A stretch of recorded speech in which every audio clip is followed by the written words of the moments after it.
O cancelamento ele é um movimento que precisa de uma vítima por dia, com razão ou sem. Ele não trata de fake news, esse projeto. E é de iniciativas assim, muito midiáticas, muito envoltas em bom mocismo, mas muito autoritárias, que eu falo nesse meu livro, Cancelando o Cancelamento. Essa discussão do conteúdo ela é uma discussão geralmente periférica, mas que como ela bomba muito em rede social e ela serve muito para calar quem questiona, para calar adversários, em alguns países ela toma a frente. O que é polarização tóxica? Hoje as pessoas definem as outras moralmente pela escolha política, o que é completamente fora da casinha. Por que a nossa política está louca? Porque não é mais de política que a gente está falando. A gente misturou a militância política com coisas que não têm a ver com isso. Todo mundo tem parente que enlouqueceu por causa de treta de rede social. Que bom que você veio aqui ao canal Leda Nagli assistir mais um vídeo. Aproveita, faz um comentário, dá um like, avisa seus amigos, compartilhe esse vídeo e fique à vontade para curtir. Eu vou conversar com a Madeleine Laxo, que é a autora de Cancelando o Cancelamento, que é a cara do Brasil, né? A cara desse momento histórico, no mundo todo deve estar assim. E hoje, especialmente, né, a gente está num dia complicado, porque foi o dia que foi votada a urgência desse projeto de lei que vai censurar o país. É com muito pesar que eu constato que foi aprovada a urgência e vai para votação amanhã. E eu vou aproveitar para chamar a minha entrevistada. Eu perguntei a ela, agora que a gente atrasou um pouquinho, porque ela estava no engarrafamento, e aí eu perguntei para ela, e é Madeleine Lasco. O nome é Madeleine Lasco. E a gente vai conversar sobre cancelando o cancelamento. Eu vou introduzi-la aqui na nossa conversa.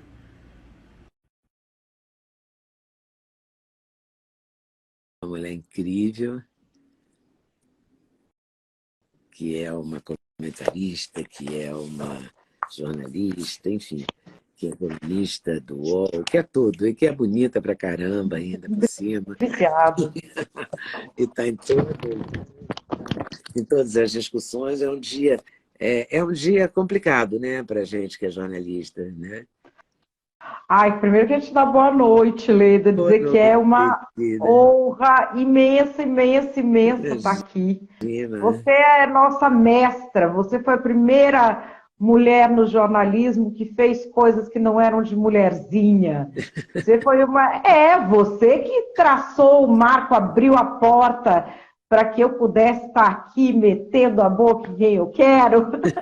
Então, para mim é uma honra enorme ser entrevistada pela entrevistadora das entrevistadoras. Para com isso. Nossa, Leda, quanto que eu te imitei! Eu ficava te imitando na frente da televisão e agora eu estou aqui. Você vê como é o mundo, né? Muito bom. Para mim é um prazer enorme estar com você, que eu vejo sempre, que eu acompanho e que agora está lançando o seu livro, Cancelando o Cancelamento. Olha isso. Estou com ele aqui na minha mão. Não está fácil não, né? Não. Hoje, aliás, eu sou colunista do UOL, eu tenho a coluna Cidadania Digital na Gazeta do Povo. Eu sou sócia da GoNew, que é uma EdTech, é uma empresa de educação tecnológica para executivos de alto nível, que a gente discute muito isso da liberdade de expressão lá também. E eu sou membro de uma comissão do Instituto dos Advogados de São Paulo, que é a Comissão de Políticas e Mídias Sociais. E hoje a gente estava lá debatendo exatamente isso, desse projeto que apelidaram de fake news, mas que, a rigor, ele nem trata disso, né? Ele não trata de fake news, esse projeto. E é de iniciativas, assim, muito midiáticas, muito envoltas em bom mocismo, mas muito autoritárias, que eu falo nesse meu livro, Cancelando o Cancelamento. São métodos, mais do que lados, são métodos que a gente precisa começar a aprender nessa era digital, né, Eli? E você acha que a gente vai conseguir sobreviver a essa mordaça? Ah, vai porque assim, primeiro não sei se vai ser aprovado do jeito que está. Depois que ele não é tão bem feito assim o projeto, ele tem muitos pedaços que ele fala, decide-se tal coisa a se regulamentar não sei quando. Então aprova, mas aprovou não está valendo ainda. Para valer tem que fazer uma outra lei. Então assim, Do regulamentar. eu fiz o meu artigo do UOL hoje sobre essa questão, porque a gente tem no mundo inteiro uma questão de regulamentação que fica cada vez mais evidente por causa da falta de liberdade econômica desse mercado. Mas é um outro tema que está sendo discutido, não é o que pode ou não postar. É assim, qual é o papel jurídico dessas empresas e como isso se aproxima do mundo real? O papel jurídico é o quê? Ou publicidade ou serviço de mensagem. Na realidade, são empresas que estão moldando a forma como se passa a política, o relacionamento social e até o consumo. Então, é preciso encontrar uma figura jurídica compatível com a realidade. No mundo inteiro está se discutindo isso. Essa discussão do conteúdo ela é uma discussão geralmente periférica, mas que, como ela bomba muito em rede social e ela serve muito para calar quem questiona, para calar adversários, em alguns países ela toma a frente. Primeiro, porque ela é mais útil no curto prazo. E depois, porque vira uma discussão moralista, né?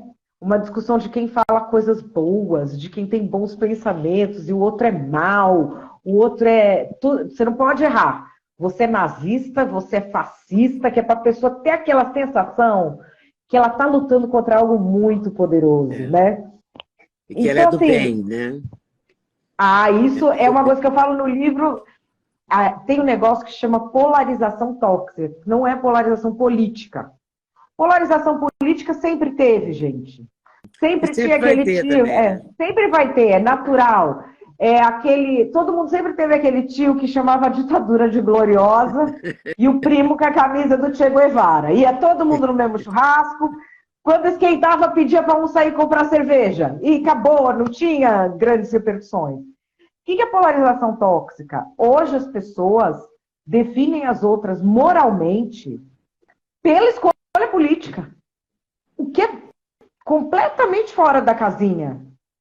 Completamente. As pessoas são para a gente muito mais do que a escolha política, até porque nossas escolhas políticas mudam. A gente vai vendo coisas, vai tendo mais informações, vão acontecendo coisas que fazem a gente pensar de forma diferente. Eu tenho amigos que foram muito aguerridos em política aos 30 anos. Aí agora chegam para mim falar, e depois que eu tive filho, eu virei o coração mole. Então, assim, isso é o natural. O que é polarização tóxica? Você crê que o seu grupo é 100% bom, o outro é 100% mal, você desconfia moralmente de qualquer pessoa do outro grupo, você não consegue estabelecer diálogo com a pessoa do outro grupo, mas, sobretudo, você tem a doença de pensar que o seu grupo e você são 100% bons, o que não é possível entre seres humanos. Nós, seres humanos, temos o bem e o mal dentro da gente. E a gente só age melhor quando a gente tem consciência disso. E as pessoas estão perdendo a consciência disso, né? Então vira essa batalha. E muita gente me pergunta, mas não tem cancelamento de todos os lados da política? Tem. Tem até, Leda, eu acompanhei um grupo de veganos que se organizavam para matar açougueiro na França. Meu Deus. Então, assim, tem de todo jeito, de todo lado. Ocorre que meu pai era ligado ao movimento sindical, anos 80, ABC. Eu fui criada com essa literatura, eu fui criada com essa vivência política de esquerda. Na esquerda, eu sei te traçar uma linha precisa entre o que é a militância política de esquerda e o que é essa gente que é influencer, que é um faz nada, que é um Che Guevara de apartamento, que fica tumultuando o discurso, cancelando os outros, que não tem nada a ver com militância política. Eu sei porque eu domino essa literatura. Então, eu sei exatamente traçar. De direita, eu teria que me consultar com pessoas, aí essas pessoas podem errar e eu levo o erro para frente. Então, eu fiz traçando exatamente na esquerda essa linha que mostra por que a nossa política está louca. Porque não é mais de política que a gente está falando. A gente misturou a militância política com coisas que não têm a ver com isso. E com pessoas que acham que fazer política é você cancelar o outro, inviabilizar a vida do outro, pedir a demissão do outro, desumanizar, desrespeitar, querer que essa pessoa nunca mais trabalhe, ficar xingando a pessoa o dia Cortar inteiro. o dinheiro do outro, porque você corta a sobrevivência do outro. Você mata o outro. Né? Sim. Isso é muito triste. Não é? Isso é melancólico e, ao mesmo tempo, é injusto demais. Né? Oi, pessoal. Passei aqui para dar uma dica. Sabe de quê? Do meu sexteto preferido. Vou te contar qual é. Começa com ômega 3, super fundamental. Magnésio, rei da saúde. Coenzima Q10 faz muito bem para o seu coração. Vitamina K2 com vitamina D3, uma combinação poderosíssima. E a querida cúrcuma, que ajuda nas dores articulares, ajuda a regenerar as suas articulações. Vem junto? O link está na descrição. Tem cupom LEDA5 que te dá desconto. Você não pode perder essa, de jeito nenhum. E assim, não tem razão nenhuma de ser, é de uma perversidade. E eu fico muito à vontade, porque assim, a minha cabeça já foi pedida pelos dois lados, para a Gazeta do Povo. E Guilherme da Cunha Pereira, a Ana Amélia, que é dona do jornal, o Guilherme, que é dono do jornal, não dão cabeça de ninguém. Não dão, nunca. Nem pedido nenhum não fazem isso. O que é, para uma empresa hoje em dia, uma coisa dificílima de bancar. Eu acompanhei, raríssima, porque é tão rápido, né? Até na GoNew, onde eu sou sócia, a gente tem um programa de governança social e eu tenho uma palestra de risco reputacional social, explicando para as empresas isso. A gente está vivendo num mundo em que vão cancelar a sua marca ou um funcionário seu em algum momento. Não é se, é quando. E como a gente pode fazer para evitar? Não tem como evitar, porque não depende do que você faça. O cancelamento ele é um movimento que precisa de uma vítima por dia, com razão ou sem. E as empresas vão ter que aprender que quem se agacha demais mostra que não deve, né? É uma velha frase. É uma velha frase. Agacha, mostra que não deve. Agora, e a gente está tendo isso. Se vai ser fatal esse cancelamento, vai vir mais cedo ou mais tarde e tal, como sobreviver a ele? Existem, primeiro, várias medidas que você tem de tomar, e a primeira é a conscientização. Hoje em dia, o número de pessoas que levam a tentativa de cancelamento a sério já não é mais tão grande. Porque as pessoas estão vendo, dia após dia. Por exemplo, comediante cancelando comediante. Jornalista cancelando jornalista.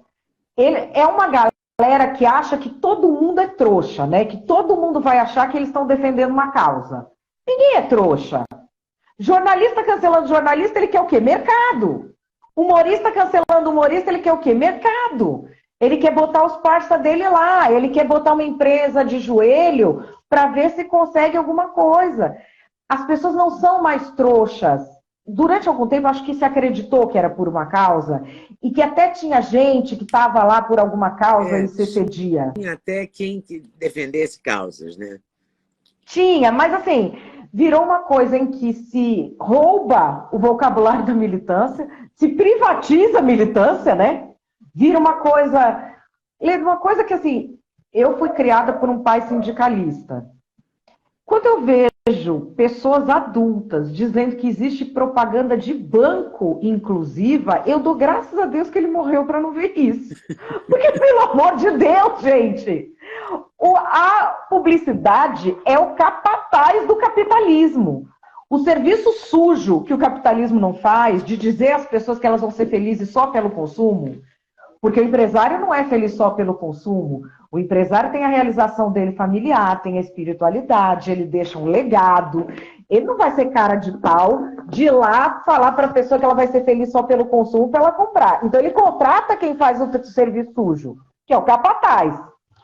E que nós, no jornalismo, sempre foi uma separação igreja-estado, né? Sempre. Os capatazes para lá, nós para cá. Como é que se dizia? Não dá para acender uma vela para Deus e uma para o diabo ao mesmo tempo. O Agora, departamento comercial sempre ficou muito distante da redação, né? sempre. E a gente adorava. A gente sempre gostou dessa separação. Nossa, amamos. Aí agora, este pessoal vem dizer que é inclusivo? Vem dizer que está militando pela inclusão, pela diversidade, que virou militante político. Eles querem enganar quem? Isso não é militância, né? Isso é uma questão mercadológica que acabou, vamos dizer, pegando este vocabulário da militância. Só que aí vira uma coisa muito danosa, porque vira uma competição desleal, vira um moralismo exacerbado, uma agressividade enorme, e tudo isso no caldo das redes sociais, que a gente acha que dominam, mas que dominam a gente psicologicamente, até a gente aceitar que a gente é manipulável, a gente vai sendo dominado, né? Quando a gente entrega para Deus e fala, opa, isso aqui está me consumindo demais, tem alguma coisa errada, vou entender como funciona. Aí a chave muda. E eu falo disso no livro também, de tudo que mexe com a cabeça da gente, de como mexe sem a gente perceber. Todo mundo tem parente que enlouqueceu por causa de treta de rede social. Todo mundo. Não tem umas pessoas que a gente está conversando com a pessoa, você fala, não é possível abduzir essa pessoa, tirar a alma, puseram outra aqui, que eu não consigo mais. Né? Não consigo mais, a pessoa tem ideias fixas, muita agressividade. No livro eu mostro o que mexe com a cabeça da pessoa e como fazer para retomar essa convivência, porque a gente está vivendo na era digital, que trouxe 1 trilhão de benesses para nós, né? 1 trilhão, um monte de coisas podem acontecer na sua vida, de você aprender, de você conhecer gente, de você fazer cursos que não pensava, você conseguir transitar em círculos diferentes, tudo pode acontecer. Mas a gente tem que saber que existem ali os efeitos colaterais e aprender a lidar com eles. E o cancelamento é um deles, né? O cancelamento é um fenômeno. E como é que a gente lida com o cancelamento? Você já foi cancelada? Várias vezes. Eu também. Você, a gente não sei, a gente nem sente mais, né? Pois é, esse eu foi fiquei pequeno. muito triste, arrasada nas primeiras vezes. Depois eu comecei a não dar tanta importância, assim. Então, não sei se eu estou maluca, né? Se eu fiquei doente, doida, ou se... É que eu não sei se vai desensibilizando a gente. Não ligar mesmo. Não, vai desensibilizando, né? E também, assim, tem uma coisa que o Danilo Gentili ia falando desde o começo para mim, que era mercado, isso desde o começo de 2014, 2015, eu ficava, no Danilo tá louco. O Danilo tá louco. E louca tava eu, porque era mesmo coisa de mercado, ele estava certo. Nas primeiras vezes, sobretudo quando teve ameaça e pedição de cabeça, eu fiquei muito impactada. O primeiro cancelamento que eu sofri foi em 2015. Por causa de esse povo que queria um mercado aí de um lobby, um cara queria um lobby que ele queria fazer, queria que eu entrevistasse ele como se ele fosse especialista em algo que ele não era. Depois colou esse título de especialista nele. E aí eu falei, não, olha, desculpa, qual é a realização que você tem? Que isso sempre eu falo, olha a biografia. O cara te diz que ele é especialista em inclusão. Quem que ele incluiu? Ele próprio no Instagram? Então não é um especialista em inclusão, ele tem que ter um serviço. O cara é especialista em segurança pública, tá bom. O cara nunca comandou uma tropa. Ele não desculpa, não é. Ele é um estudioso, é um analista, mas não é especialista. E aí que eu me liguei a essa coisa do influencer se fazer de especialista e isso colar na mídia. Porque como eu me recusei, ele começou a me perseguir. Logo em seguida, um outro veio para cima de mim e de uma professora. Mas assim, com ela chegaram a fazer perfil dela em site de acompanhante. Imagina para alguém que vive de ser professora. Nossa. Uma coisa que durou anos. Aí eu fico muito à vontade de falar, porque eu já tive a minha cabeça pedida pelos influencers que fingem que são militantes, tanto de direita quanto de esquerda. Pediram a minha cabeça na gaveta do povo, que não deu. E aí eu comecei ajudando até a Gazeta do Povo numa crise que teve com o Sleeping Giants, que isso tem orgulho, eu nunca ajudei a pedir a cabeça de ninguém. Graças a Deus, esse vírus não me pegou, sabe? Tinham feito uma campanha pedindo a minha cabeça e alguns colegas meus tinham apoiado.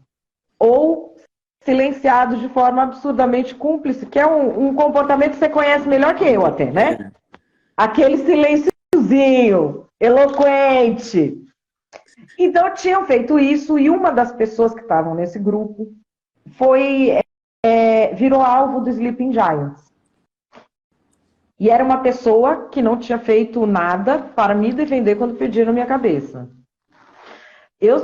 A minha fé vem antes de tudo, Leda. Eu rezei, falei, Senhor, eu preciso fazer o que é certo aqui, não o que é... Eu podia me vingar. Né? E ainda ia ficar a mídia toda do meu lado.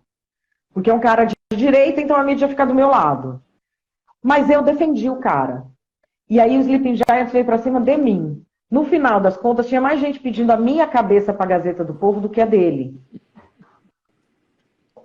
Aí você fala assim, não é possível, né? Esse não é um movimento de militância, porque assim, qual é o resultado efetivo? E aí eu me infiltrei em vários grupos, porque meu filho foi ameaçado de morte por pessoas ligadas à direita, que começaram a acreditar que eu era mesmo satanista e pedófila.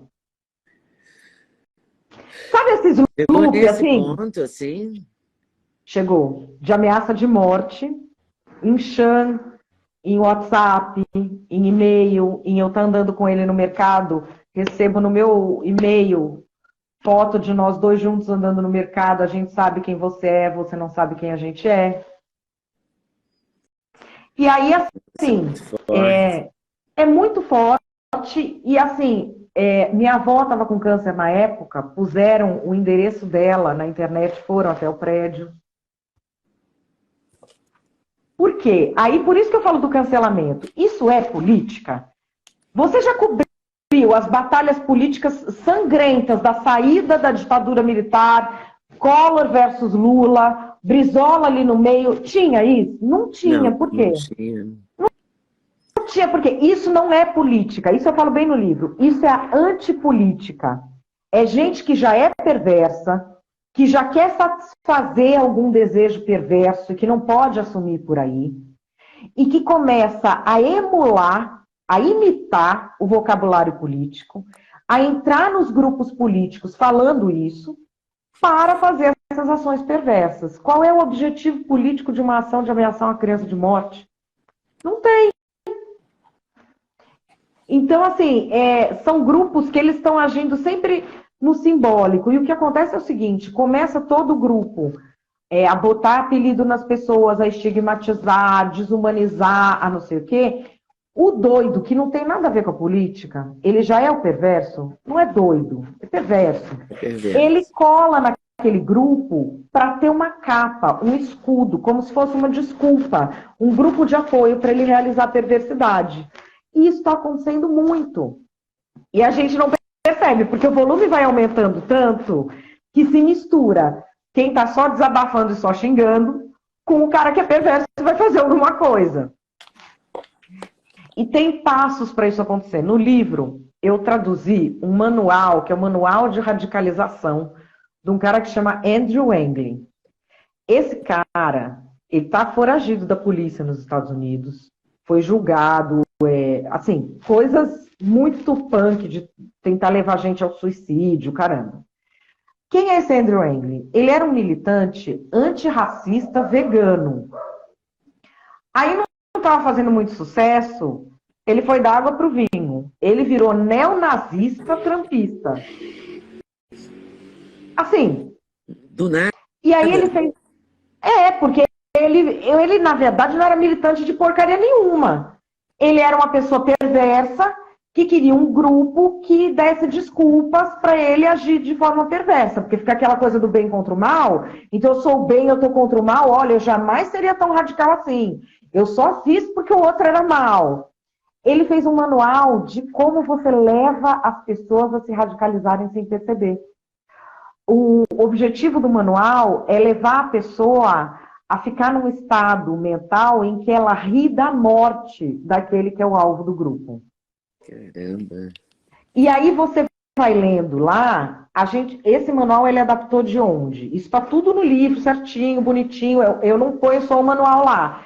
Eu vou explicando cada pedacinho, como isso age na cabeça da pessoa. Porque ele fez uma adaptação do capítulo 6 do tomo 1 do Mein Kampf, a propaganda da guerra do Hitler. E juntou isso com Rules for Radicals, com regras para radicais, do Saul Alinsky. Então ele fez uma bomba de você transformar as pessoas na pior versão delas mesmas e adaptou para a linguagem de internet. E muita gente está caindo nessa de, vamos dizer, de copiar esses comportamentos. Mas não estou dizendo, essas pessoas não têm nada a ver com nazismo, não tem nada a ver com esse cara. A gente aprende por aprendizado social. Já viu esses filmes do Candid Camera, que tá todo mundo numa sala de espera, tem os atores, aí todo mundo levanta, o cara levanta, todo mundo senta, o cara senta. A gente vai pelo aprendizado social. Você vê o que está todo mundo fazendo, ali você mais ou menos se encaixa. E aí tem coisas que ele ensina, como, por exemplo, você mirar mais em mulheres do que em homens. Não é machismo. É porque a mulher no espaço público, ela é uma novidade, em termos históricos. O espaço público é dos homens desde sempre, até 100 anos atrás. É normal ver mulheres ocupando espaço público há muito pouco tempo. Aí você tem o dobro de competição, mas você tem o dobro das vagas? Não tem o dobro das vagas. Vai ser desconfortável para muitas pessoas que tinham um planejamento de vida, queriam um determinado tipo de vida, já estavam achando que aquilo era de direito delas. E, de repente, o plano mudou porque tem mais competição. Então, você tem essa tensão social. E você amalgamar esse ressentimento te faz ter um grupo muito fiel. Porque se você deixa esse grupo se vingar de mulheres, por exemplo, projetar numa mulher específica todo aquele ressentimento que ele tem, e você dá apoio para ele, finge que aquilo é um ato político, esse cara vai ser fiel a você para sempre. Então, esse tipo de coisa ele vai ensinando passo a passo como faz. De um jeito assim, coisas que a gente vê que parece besta. Você está falando de uma mulher, está falando de você, está falando de mim. Ele não é mais Leda Nagli. Ele vai chamar você do nome de algum homem de saias, ou vai fazer um apelido para você, ou vai te transformar num meme ou num personagem que todo mundo odeia de algum filme. Isso é uma técnica muito potente, porque você tira a humanidade da pessoa, você despe a pessoa da dignidade, para ela virar um avatar que todo mundo já odeia, e ir lá atrás bater nela. E quando a pessoa faz isso, dizendo que é pelo bem, é antifascista, é antirracista, é pela inclusão que eu estou fazendo isso, ela ganha, vamos dizer, todo um apoio para continuar fazendo isso. E se faz isso sistematicamente. Isso é algo em que a gente precisa pôr um ponto final. Não tem nenhuma sociedade humana, não tem nenhuma sociedade primata que evoluiu premiando quem quer extirpar ou extinguir as pessoas de dentro do próprio grupo, de dentro da própria espécie. Não existe isso. As sociedades evoluem na colaboração, em equacionar problemas, em dar às coisas o tamanho que elas têm, dar às pessoas o direito de defesa, a razoabilidade. Como é que sai querendo tirar todos os empregos de uma pessoa? Sai querendo que essa pessoa não exista mais, que essa pessoa não tenha mais voz, que essa pessoa seja censurada em tudo que é canto. E cada dia às vezes com justificativa, às vezes nem justificativa tem, inventa. Esse é um tipo de sociedade que não progride, não tem como progredir. E isso não é só pela perversidade, né? É pela perversidade também, né? Não, no meio tem os perversos. É o lugar do outro, que é o dinheiro do outro, que é o sucesso do outro. É também por inveja, por egoísmo. Ver o que o outro tem, quer o que o outro tem, e encontra um meio fácil de tomar. Porque muitas empresas são pegas de surpresa. Tem um caso agora que aconteceu do comediante que trabalhava num banco, que fez uma piada lá, o Bruno... Gente, se eu errar o nome, pelo amor de Deus, corrija aí. Bruno Lambert. Não lembro do nome dele, mas eu lembro da história. É um rapaz que nem é comediante, só profissional. Ele é um bancário, está tentando a vida no stand-up. Chegou uma deputada para ir lá para cima do cara, não sei o que. O cara perdeu o emprego. Porque como funciona isso? O supervisor do cara no banco nunca recebeu um e-mail reclamando de funcionário, atuação do funcionário fora. Recebeu de falha. De repente, o cara recebe 10 mil e-mails reclamando de um funcionário. É marcado em todas as redes sociais. Isso nunca aconteceu com ele. Ele é gerente, ele tem chefe, ele tem tudo. Ele fala, meu, some com esse cara daqui, manda esse cara embora que eu não quero esse problema.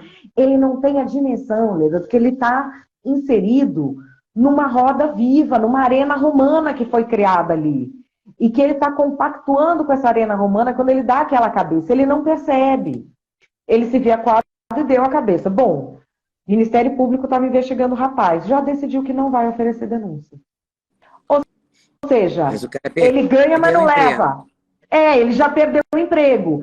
Que é uma pena maior do que a pena que ele teria caso ele tivesse sido julgado. Ele não ia perder a fonte de renda.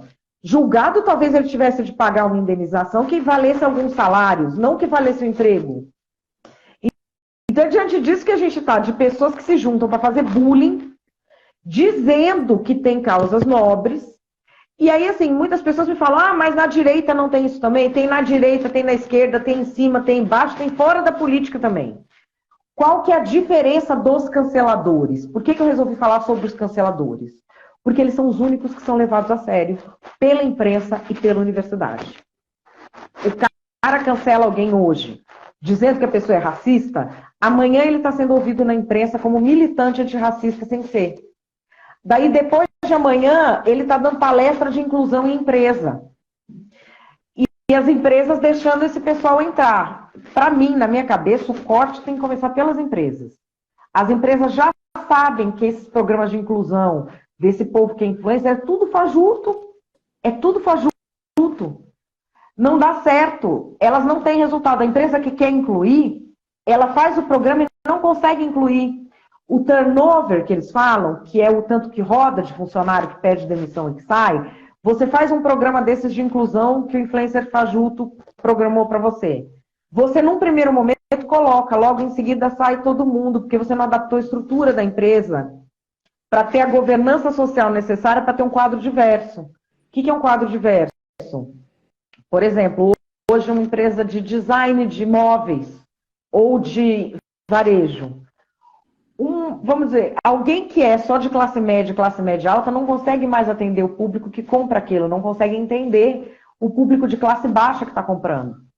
E aí vem esses programas de inclusão para pôr mais gente. Só que, em vez de vir programas sérios, que eles existem no mundo todo, eles vêm da área de RH, eles vêm da área de psicologia social, trabalhos sensacionais. Em vez de fazer isso, faz o quê? Pega um influencer, cujo trabalho de inclusão consiste em xingar todo mundo de fascista, racista, nazista, e não sei o que maisista que ele encontre. O trabalho de inclusão dele é só xingar os outros. E leva para dentro da empresa. Isso vai dar certo? Não vai. Tem um estudo muito interessante que foi feito no ano de 2020. Ele pegou 800 programas de inclusão de universidades dos Estados Unidos durante 20 anos.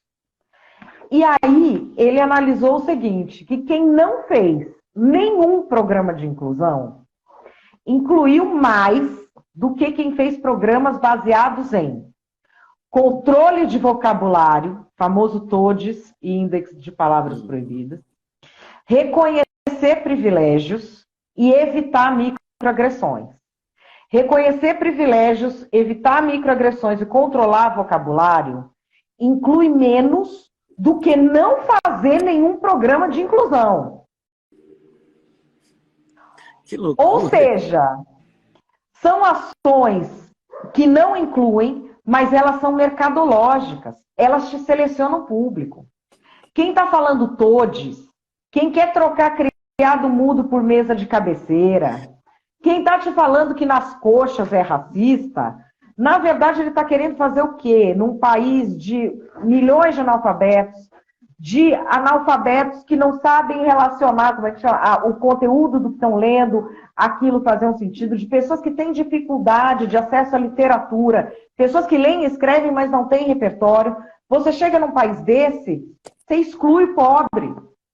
É o que eu chamo de justiceiro social do tipo justo veríssimo. Ele quer que o pobre se exploda. Mas ele não quer posar de senhor de engenho. Ele não quer admitir que ele odeia pobre. Então ele faz o quê? Ele finge que está incluindo, usando um mecanismo de exclusão e de elitismo, que é esse de você criar um índice de palavras que a elite urbana cria, e quem não fala aquilo é um demônio. E você vai excluir. Então, assim, esse repertório, por exemplo, as pessoas geralmente não sabem que isso exclui, que já está comprovado, que já tem estudo mostrando. É esse tipo de informação que eu quis fazer chegar às pessoas para que a gente possa fazer frente a essa insanidade que está tomando conta da imprensa, das universidades, e muito tomando conta... Departamentos de marketing. Nossa, os departamentos de marketing já foram abduzidos, né? Já foram abduzidos, já está uma coisa...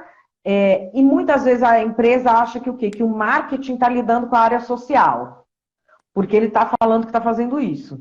Tem um case que eu cito muito nas minhas palestras, que é o case do Carrefour. O Carrefour gastou uma tonelada de dinheiro numa campanha chamada Todes Merecem Respeito.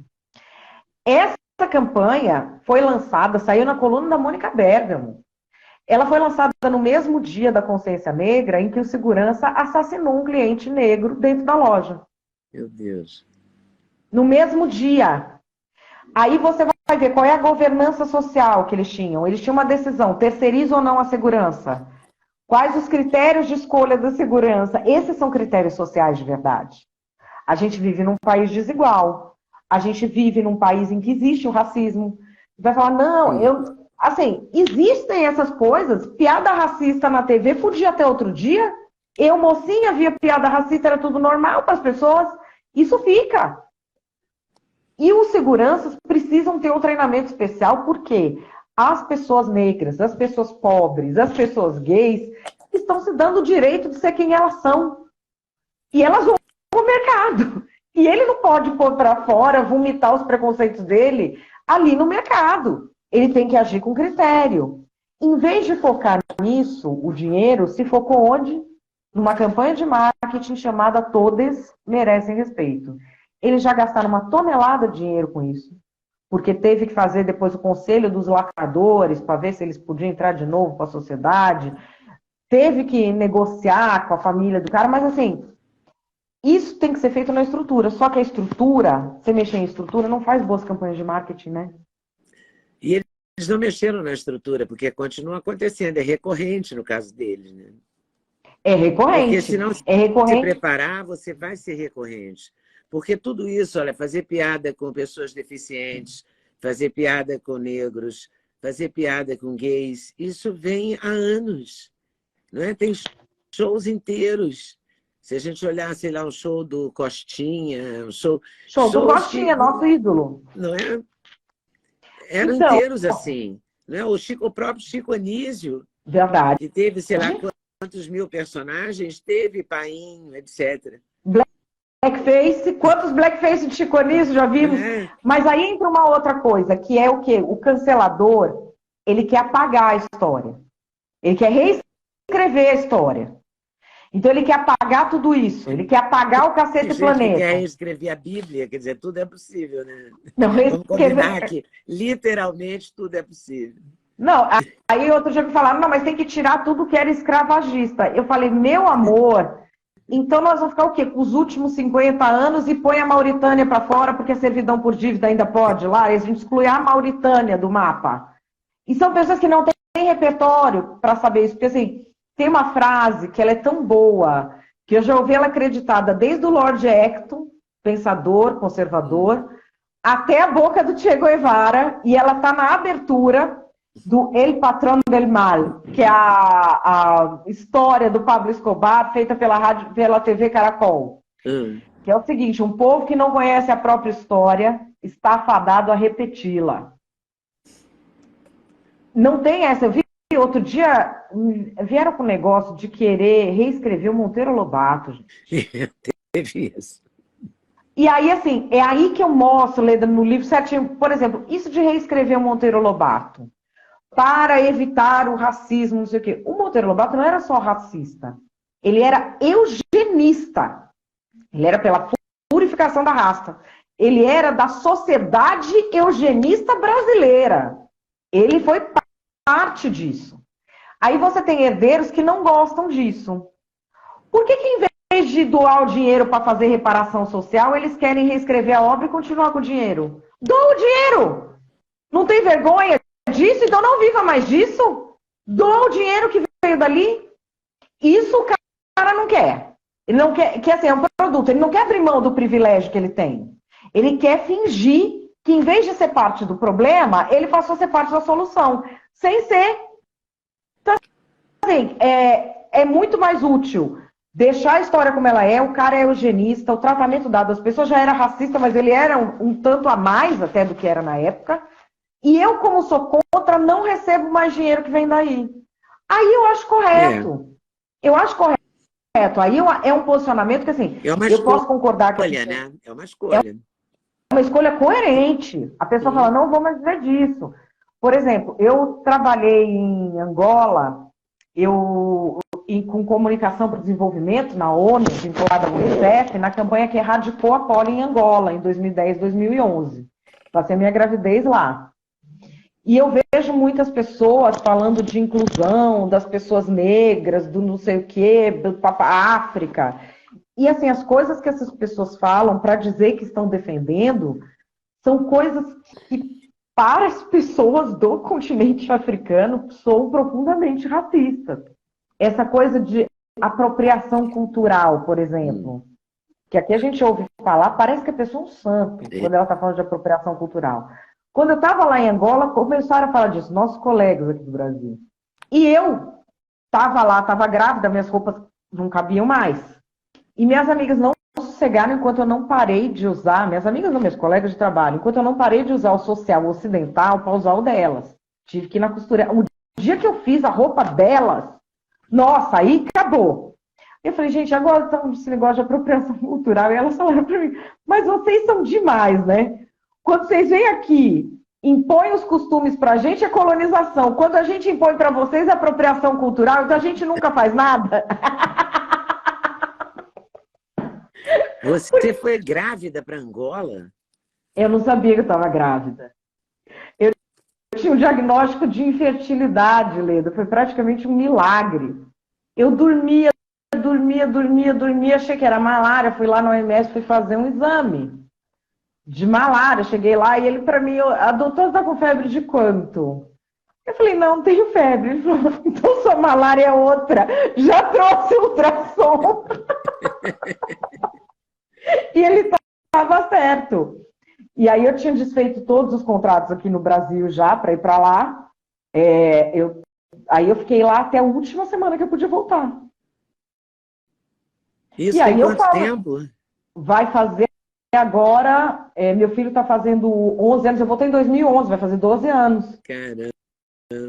E aí eu vejo as pessoas falando de trabalhos, por exemplo, pessoas que falam de trabalho social, de inclusão, que assim, eu nunca vi em nenhum lugar pobre.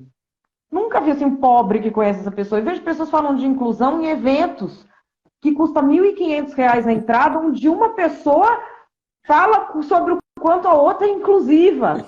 Eu falei, a gente tá maluca, cara? Não tem ninguém que necessite da inclusão nesses eventos. Não, e quando essa pessoa não existe ali, ela é uma teoria. Não, e quando tem, assim, estão lá as madames Playboy, né, que tá lá na Vila Madalena, no Leblon, com o boné do MST, fantasiado de MST, que agora eles se fantasiam. E eu dou um alerta, você que é pobre não vai se meter a botar fantasia igual os Playboy e as madames colocam. Porque pobre de boné do MST corre o risco de ir preso. Rico não vai preso nunca. Rico, o policial olha e fala, isso aí é moda. Principalmente se for de strass, né? Eles botam o boné do MST. Eu vi outro dia num evento de criptomoeda, o rapaz de boné do MST. Então, aí eles botam essa fantasia e aí ele quer ensinar o MST a ser MST, o preto a ser preto, a mulher a ser mulher, o pobre a ser pobre, o gay a ser gay, o trans a ser trans, a lésbica a ser lésbica. Ele ensina tudo, porque ele é muito demais, a pessoa com a maior sabedoria do mundo. E aí o que ele fala que a inclusão é o quê? Tratar o pobre feito pet. Porque o pobre não pode estar no evento de R$ 1.500, mas se o pobre agachar a cabeça para ele concordar com tudo, ganha o ingresso. Então, diante disso que a gente está, diante do que a gente sempre viu, de uma elite aristocrática que quer controlar o discurso, quer mandar no pobre, mas agora não quer assumir o ônus. Eles querem posar de bonzinhos, enquanto estão fazendo a mesma coisa que sempre foi feita. E esse que é o problema, quando esse posar de bonzinho, que pode ser tratado como uma coisa mercadológica, pode ser tratado, sei lá, eu defendo, por exemplo, que o identitarismo seja tratado como uma seita, ou até como uma igreja, abre o CNPJ de igreja, e põe no lugar correto e para de levar a sério. Porque tem uma coisa que é importante diferenciar, assim, o que é pauta identitária do que a gente está chamando de identitarismo, que é o movimento woke dos Estados Unidos. Porque um erro que eu vejo é começar a falar que é tudo mimimi. A pessoa fica tão com a paciência cheia de vir falar que tudo é racismo, que tudo é machismo, que tudo... Ela fica tão por aqui que ela fala, ah, não tem machismo. É tudo mimimi, não tem racismo, a pessoa começa a achar isso. Não é verdade. Não é. Não é. Nós estamos no melhor tempo para ser mulher. O melhor tempo para a gente ter um tratamento igualitário entre etnias diferentes? Estamos. O melhor tempo para a população LGBT? Estamos. Nunca houve, na história da humanidade, tantos direitos reconhecidos. Agora, isso eu coloco no livro, eu tenho uma entrevista com a Megan Dawn, que ela é autora de um livro sobre feminismo chamado The Problem with Everything, o problema com tudo. Que você ouve os feministas feminista não, né? Arremedo, que fica aí xingando os outros no Twitter, não sei o quê. Você acha que nós estamos na Idade Média, né? Hoje é o melhor período para ser mulher, para igualdade racial, para você poder ter uma escolha da vivência da sua liberdade sexual, da sua afetividade, é o melhor período na história da humanidade. Só que não quer dizer que seja tudo ok, que a gente não possa ter desejo de outras coisas também. Não é? É o melhor período, mas a gente ainda tem questões que precisam ser resolvidas. Que muitas coisas a serem conquistadas também, né? Não acabou, não encerrou aí, né? Não, e assim, a pauta identitária é o quê? O que tem a ver com a nossa identidade social. Então, eu sou católica, eu sou mãe, eu sou jornalista, eu sou fã de Star Wars. Então, em cada momento, eu vou usar uma identidade social. Se é uma pauta feminina, a gente vai se unir, pauta das mulheres. Eu estou na escola do meu filho, eu sou mãe de aluno. Se é uma questão da religiosidade, da defesa da fé, da liberdade religiosa, eu sou católica. Se falar que Star Trek é melhor, eu quebro todo mundo, Leda, que eu não admito um negócio desse. Entendeu? Aí eu sou... não me venha... Eu sou radical. Aí eu sou radical. Eu não tenho tolerância, eu cancelo todo mundo. Mas, assim, essas pautas, vamos dizer, uma pauta da bancada evangélica, por exemplo. A rigor, ela é uma pauta identitária, porque ela é da identidade social do povo evangélico. Sim. Só que não dá para falar isso, porque dá tela azul. O que é o identitarismo? Que isso, quem fez a tradução, é quem faz o prefácio do meu livro, que é o Rafael Sávico Garcia, doutor em Direitos Humanos, lá na Bélgica, e que é um militante de esquerda histórico. O identitarismo é esse movimento woke. É o sequestro do palavreado da militância para o uso em ações que são mercadológicas, ou que são ações do que eu chamo de Che Guevara de apartamento. O que é o Che Guevara de apartamento? É alguém que quer muito fazer a revolução, quer muito ser reconhecido como quem faz uma revolução. Mas é uma pessoa que consegue fazer uma revolução? Não. Che Guevara de apartamento geralmente não consegue trocar um rolo de papel higiênico, fazer uma torrada, tem medo de passar uma camisa. Como é que ele resolve para se sentir revolucionário? Ele xinga os outros na internet e se junta nesses grupos. Então, ninguém erra mais. Você tem que dizer que a pessoa é nazista, é fascista, é qualquer isso. Por quê? Porque aí o Che Guevara de apartamento, que é um inútil, ele se sente matando o Hitler à tuitada. A vida dele ganha sentido. Parece que ele faz coisas. Então, isso virou um produto. E é um produto que você aproveita hoje muito na política. E que você aproveita também muito numa mistura entre a política e a questão mercadológica. Porque você tem políticos ali envolvidos em colocar os influencers amigos em tudo que é canto. Danilo Gentili fala, não é o que você fala, é quem fala. É quem fala, com certeza. Teve uma... Recentemente, o Ricardo Feltrin divulgou aqueles áudios do caso, que aquilo é um sarapatel de coruja, do Márcio Smelling. Nossa! Que é o caso... Quanto mais você lê, menos certeza você tem. Eu já li tudo e não entendi nada. Porque até agora eu não sei só quem arrepia. tá falando a verdade, né? Eu só fico, Jesus amado, que coisa mais tóxica, que coisa mais... Né? Inferno. Aí, assim, que era aquele, né? Porque era um inferno aquilo, né? Um inferno. Aquela convivência, um inferno.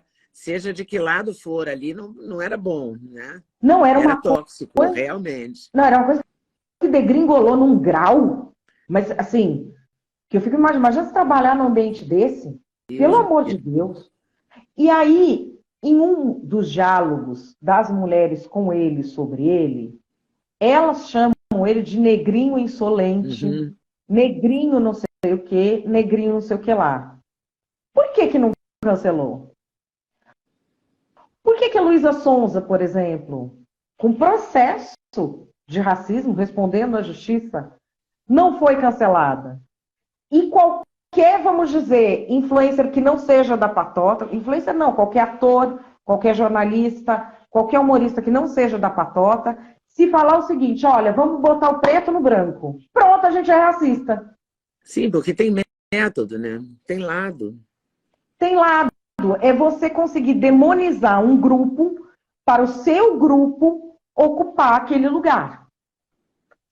E isso acho que é uma coisa que a gente não pode permitir mais que seja feito. Eu acho que as pessoas têm que dar vamos dizer, não chega pra um lá, freio isso é verdade. Porque assim, deu. Quando a gente fala polarização, não é polarização. É tentar ver no outro um mal, né, a ser combatido. Tem até um autor que eu cito muito, que é psicólogo, Jonathan Haidt. Eu sou apaixonada por esse homem.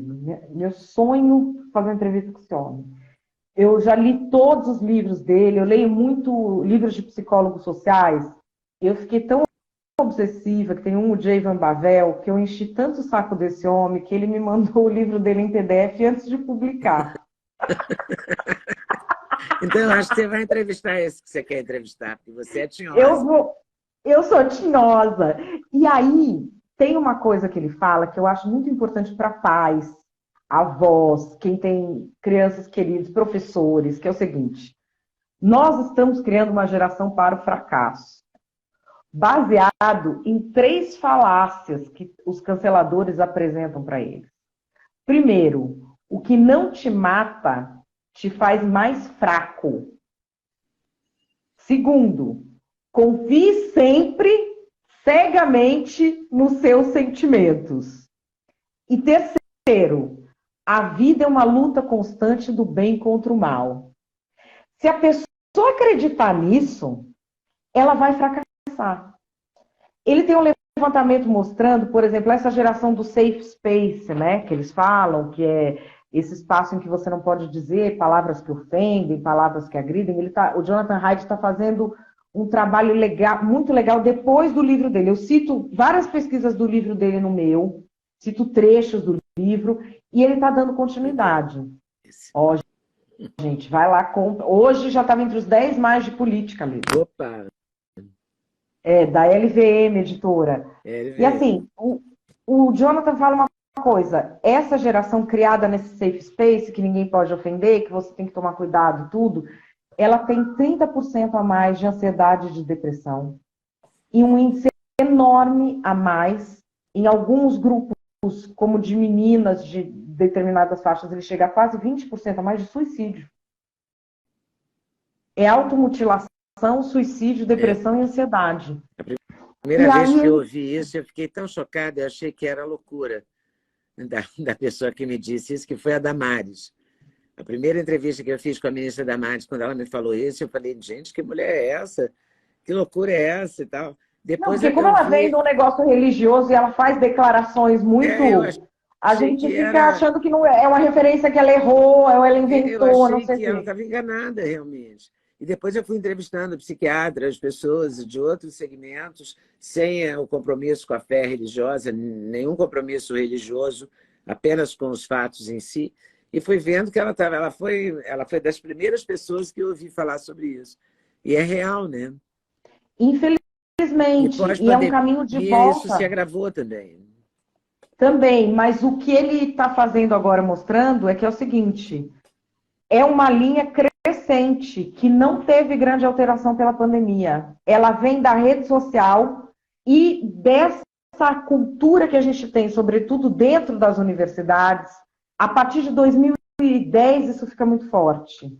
Dessa cultura do cancelamento, de proibir professor de falar, de cercear aluno. Porque o que, que acontece? Muita gente fala para mim assim, não, o bullying era bom. Não era, não Não, nunca era. foi bom. Mas a gente Muitas lidava pessoas, de uma maneira diferente com ele do que lida hoje. muita gente confunde, lê do bullying, com essas brincadeiras mais ácidas entre amigos, ou com essas brincadeiras que parecem ofensivas. São coisas diferentes. O bullying é quando vários se juntam para humilhar um só. Antigamente era um deboche, uma brincadeira, você revidava, respondia e passava, né? E às vezes, quando era alguma coisa, às vezes tinha bullying grave mesmo, em que as pessoas se mobilizavam, em que se tomava alguma atitude. Mas qual que é o problema dessa geração de agora? Antes, fosse o bullying, fosse o deboche, quem atacava a gente era ou o nosso adversário ou um babaca qualquer. E os seus amigos estavam ali com você. Uhum. Seus amigos estavam acolhendo a sua dor. Hoje, se você falar uma palavra errado, ou errade, não sei, os seus amigos são os que vão te cancelar. Então, assim, muito nesses estudos você ouve muito dos alunos assim que eles vivem pisando em ovos. Você não tem amigos de verdade. Você não pode dizer o que você pensa de verdade. Você tem que estar todo o tempo se policiando para ver se atualizaram alguma coisa no índice do vocabulário lá, para você não falar um negócio errado ali e que você vai ser expulso de não sei o que lá. E assim, essa vida desses jovens vira um inferno. Vira um inferno. Porque assim, pensa bem, o que foi, sei lá, o que foi a minha juventude pré-rede social? Hoje acho que eu ia presa, Leda. Eu estava presa. Era uma loucura aquilo. E para amigo, a gente sempre pode falar tudo. Sim. Tudo. Tudo. Até a pior da gente. Até quando o amigo vinha falar assim, até hoje, meus amigos, eu sou assim. A pessoa faz aquela coisa que eu falo, meu Deus do céu, pra que vai me fazer um negócio horroroso desse, né?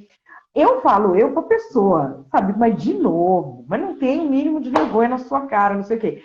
Mas para o mundo é meu amigo, eu defendo. O amigo da gente não vai atacar para os outros. Isso está cada vez mais raro também. Eu não sei. Eu vi outro dia entre molecada menor. 9, 11 anos. Vi um episódio outro dia que assim me deu uma esperança até. Menina de 9 anos recebeu um meme que ela não entendeu, obviamente, mas uma coisa horrorosa. Assim, pesadíssima, que podia cancelar pai e mãe e abrir boletim de ocorrência. Que era uma mulher cheia de piercing na cara e a legenda, essa tem mais furo na cara que a Marielle. Isso aí é um negócio que pode dar boletim de ocorrência, caramba, é muito. Os amiguinhos viram. E poderia o amiguinho que viu ter feito um fuá, que ele é o mais virtuoso, que ele não sei o quê, que ele não sei o quê, papapá. O amiguinho que viu que era mais velho, ela tinha 9 anos, ela não tinha a menor noção do que ela estava postando. O amiguinho tinha 12. Isso eu vi essa cena, porque são amigos do meu filho. O amiguinho tinha 12, ele falou, ela não sabe quem é a Marielle, liga agora. Ligou, fulana, você sabe quem é a Marielle? Não, é uma mulher que morreu assassinada, essa louca, tira isso, não sei o que, tirou. Compreendeu o amigo. Não fez daquilo algo diferente do que era. Tem até uma coisa que você tem entre os grupos, e que você não tem mais entre os grupos, e que você deveria ter entre as pessoas, que é a presunção de boa-fé. Você não ouve mais o que aconteceu, você não ouve mais o que aquela pessoa fez, você não dá aquilo a dimensão exata do que tem. A leitura do que determinadas pessoas falam e fazem, ela é sempre vista pela pior ótica possível. E com o objetivo de detonar aquela pessoa, de tirar todos os empregos dela, de calar aquela pessoa, de ridicularizar. Acho que, se possível, de levar a pessoa a se matar até, e comemorariam. E é uma situação que, assim, a gente entrou nisso por quê? Por causa das redes sociais. A rede social, ela vende o quê? Marketing hipersegmentado. Então, você precisa, para segmentar o público, ir colocando grupo contra grupo, que aí você vai separando. Ó, esse contra esse dá, esse aqui já se dividiu, aí esse aqui se divide mais, esse aqui se divide mais. Para quê? Para você ir anunciar um produto, um serviço, até os políticos, e ser no grupo mais exato possível, na bolha da bolha da bolha. Só que a gente nunca viveu assim antes, em que a dinâmica social divide. A dinâmica social sempre foi para aproximar, sempre foi para construir pontes, aumentar o número de amigos, fazer networking. A gente não está acostumado a isso, então a gente acha que está entendendo o que está acontecendo no algoritmo e ele está o tempo todo incentivando a gente a ficar contra a outra pessoa, a não dialogar e a ler o que o outro fala da pior maneira possível. Quando eu aprendi isso, eu vi que muitas vezes eu li a coisa achando que a pessoa estava me xingando, ela não estava. Porque o que a gente vê, quando você recebe um cancelamento, não é um xingo, né, Ledo? Não é um xingo. Não. São 500 mil, aí tem lá ameaça de morte contra seus filhos, ameaça de morte contra não sei o quê, você merecia ser estuprada, sua velha é vagabunda, não sei o quê. É tudo isso que a gente vê. E no meio tem um que falou alguma coisa que ele não entendeu direito, a gente vai já achando que ele está no meio. E às vezes ele não quis fazer aquilo. Isso é uma coisa que as pessoas precisam aprender. Qual que é a dinâmica de rede? Você está sempre ou em conciliação ou em ataque. Não tem o meio termo. Não tem o que só criticar. Outro dia um amigo me falou, não, mas a sua amiga, um outro amigo tinha bloqueado ele, aí ele falou assim, não, mas eu só fui dar uma opinião. Eu falei, querido, não existe isso na internet, de só fui fazer uma crítica construtiva. Porque na arquitetura desse ambiente não é possível você fazer isso. O que você estava fazendo? Tava o cara no meio, um monte de gente apedrejando. Você talvez não tenha se dado conta do apedrejamento. Você catou lá uma pedra mais bonitinha e jogou e falou, eu não sou cúmplice. Não é porque a sua pedra é mais bonitinha que deixa de ser apedrejamento. E a gente não tem noção, a gente acha que está num diálogo, mas está na arena romana. Então, se você não está convergindo, você está atacando. E é uma dinâmica terrível, que é difícil para a gente. É difícil de entender. Mas acho que o teu livro ajuda muito nesse sentido, né? Você fez para isso também, né? Eu fiz exatamente para isso. Porque, assim, Leda, para eu conseguir compreender isso, foi apanhando, né? Foi apanhando muito. E aí eu apanhava, falava, bom, então o que eu compreendi até aqui, eu achava que a comunicação explicava no começo. Eu fui da equipe que convenceu o STF a ir para as redes sociais. Eu trabalhei no STF, fui assessora da presidência. Meu Deus. Eu fiz esse memorando. Porque na época eu acreditava que a rede social era democratização, era liberdade. Os algoritmos ainda não tinham mudado para oferecer esse marketing segmentado. Eles mudaram em 2010. Então, assim, eu atravessei tudo isso. Eu fui diretora de plataforma que mexe com dados, que é change.org. Eu fui pouco a pouco compreendendo. E até um certo ponto eu achava que comunicação, marketing e estrutura de redes davam conta de explicar isso. E aí, quando eu quebrei bem a cara pela minha arrogância, que eu achava que sabia explicar o negócio, aí eu falei, bom, não dá conta. Vamos atrás de entender. E aí eu fui atrás do quê? Psicologia social, neuropsicologia, neuropsicologia comportamental, psicologia cognitivo-comportamental, antropologia. Conheci, graças a Deus, o cara que é o pai da internet brasileira, o Demi Guético. Foi o cara que ligou a nossa internet nos Estados Unidos, e é engenheiro, tem uma visão completamente diferente. E foi todo um caminho que, assim, eu achava que eu já tinha entendido, tomava uma lambada, falava, não, vou fazer mais um curso, vou ler mais um livro, e fui sistematizando todo esse conhecimento. E aí, assim, foi muito... O processo de fazer o livro, ele demorou anos para eu conseguir juntar, mas sou uma pessoa metódica. Mas agora então, você conseguiu. Eu tinha feito uma pasta que eu ia pouco a pouco colocando as coisas lá. Então, quando surgiu a proposta do livro, já estava tudo lá, entendeu? E daí está o livro, que é um sucesso, como você acabou de dizer. Eu espero que seja realmente, que ajude essa cultura do cancelamento a ser cancelada.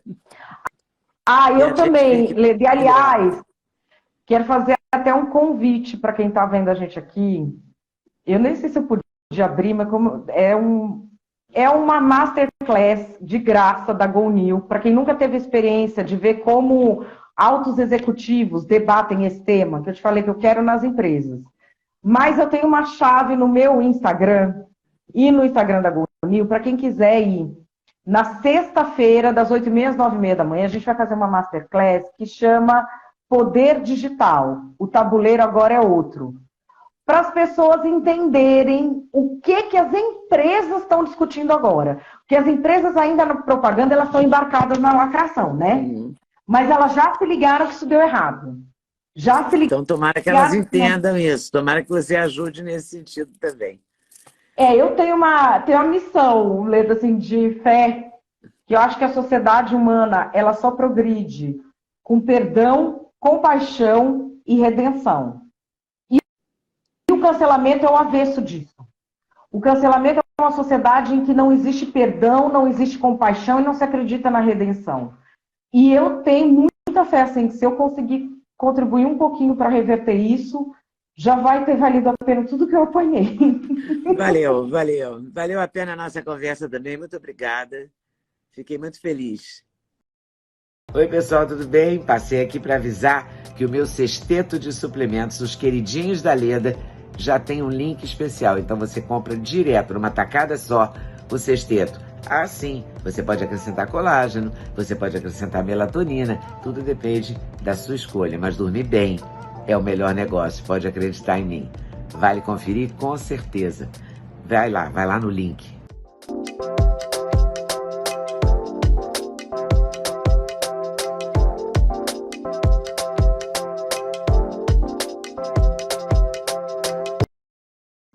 Eu fiquei mais feliz ainda. Hein? Eu fiquei mais feliz ainda, Leda. Você é a pessoa que me inspirou a vida toda de tantas maneiras. Oh, meu Deus. É verdade, Leda. A me colocar como jornalista. Eu lembro você no Jornal Nacional, sem censura. Eu achava aquilo tão bonito, você falando de tantos assuntos diferentes, com tantas pessoas. Aí eu falava, gente, eu tenho que estudar, que eu tenho que ser que nem essa mulher, para poder falar as coisas melhor. assim. Não sou, não. Eu quero te agradecer demais assim, a sua generosidade. Você não tem ideia do quanto que eu estou feliz de ter conversado com você. Eu também estou muito feliz. Então, empatamos. Um beijo. Empatamos. Madeleine, um beijo. Fica com Deus. Boa noite. Boa noite. Tchau. Obrigada. Tchau. Tchau. Muito obrigada por ter assistido mais um vídeo no meu canal. Volte sempre. Aqui você sempre vai encontrar a pluralidade de ideias, ideologias diferentes, ideias diferentes, mas sempre alto nível de informação e de prestação de serviço. Eu espero você sempre aqui. Faça seu comentário, se inscreva no canal, dê seu like se você gostou e não deixe de voltar. Estou te esperando, com certeza, se Deus quiser.